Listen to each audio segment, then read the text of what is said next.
दिया, मैं धन्यवाद देता हूँ। ब्राजे मैं हो गया। अरे 6 मिनट मैं सिर्फ कितना नहीं हो, फिर वो इतना ही कहना चाहूंगा, फिर ये नहीं चलो, क्योंकि ईआरसीपी एक बहुत बड़ा विषय है। पहले 13 जिले था, अब 21 जिले हो गए। मैं माननीय मंत्री जी से ये चाहूंगा कि जब आप जवाब दें तो एमओयू के बारे में आप जरूर बताएं कि इसका जो एमओयू आप कह रहे थे फरवरी में हुआ है, तो कितना पानी राजस्थान को मिलेगा, कितना पानी मध्य प्रदेश को मिलेगा, और किसान को सिंचाई का पानी मिलेगा या सिर्फ पीने का पानी इसके अंदर मिलेगा, या जो हमारा इंडस्ट्रियल कॉरिडोर है उसको भी पानी मिलेगा। ये मैं आपसे निवेदन करना चाहूँगा कि आप जब जवाब दें इस चीज़ को ज़रूर बताएं। दूसरा मैं कहना चाहूँगा हमारे वन मंत्री जी को कि कोटा के अंदर जो घड़ियाल सेंचुरी है, देश की पहली है, 3 राज्यों के अंदर है। अभी दैनिक भास्कर ने भी पूरा सर्वे छापा है कि आप उस सेंचुरी को छोटा कर रहे हैं। तो छोटा क्यों कर रहे हैं, किन लोगों को फायदा आप पहुंचाना चाह रहे हैं? एक तरफ तो अपनी खुद की सेंचुरी है अलवर की, जिस सेंचुरी के लिए मैं समझता हूं कि वहां लोकल लोग आंदोलन कर रहे हैं, किसान यूनियन आंदोलन कर रही है, आपसे मिले हैं, केंद्रीय मंत्री जी से मिले हैं, मैंने भी आपसे वार्ता की थी, क्योंकि ये हम भी चाहते हैं कि सरिस्का का विकास हो, सरिस्का तरक्की करे।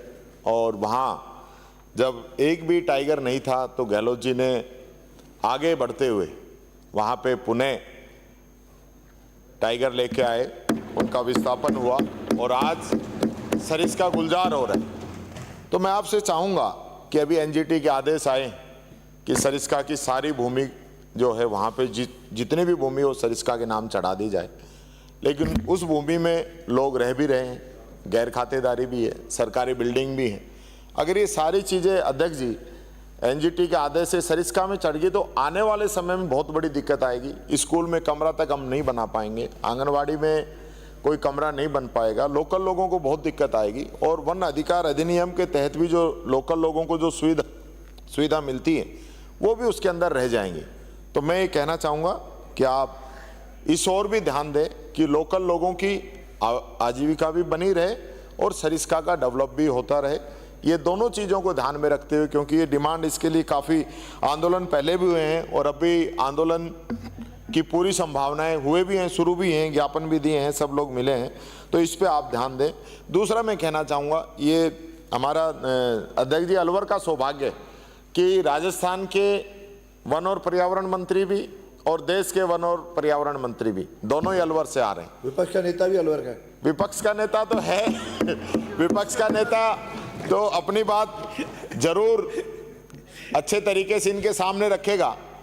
लेकिन आज भिवाड़ी जो हमारा क्षेत्र है, महाराज जी अभी बात रख रहे थे, शायद चले गए, भिवाड़ी जो है देश का ही नहीं दुनिया का पोल्यूशन में सबसे टॉप की सिटीज के अंदर आ रहा है। तो हम चाहें कि भिवाड़ी, अलवर और जो पूरा एरिया है वो पोल्यूशन के हिसाब से, मैं देख रहा था बजट के अंदर घोषणा हुई कि पोल्यूशन कितना है इसको नापने वाली मशीन लगाएंगे। तो ये तो मैं समझता हूँ मोबाइल पे ही आ रहा है।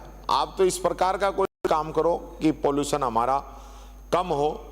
अलवर ही नहीं पूरे राजस्थान की बात है, लेकिन दिल्ली से ज़्यादा नज़दीक होने की वजह से, इंडस्ट्रियल एरिया होने की वजह से बहुत दिक्कतें वहाँ पे आ रही हैं। और अभी जो नॉर्म्स हैं उससे कई गुना ज़्यादा प्रदूषण वायु के अंदर वहाँ फैला हुआ है। इस ओर आप ध्यान दें। मैं बस इतना ही आग्रह करना चाहूँगा अध्यक्ष जी। धन्यवाद।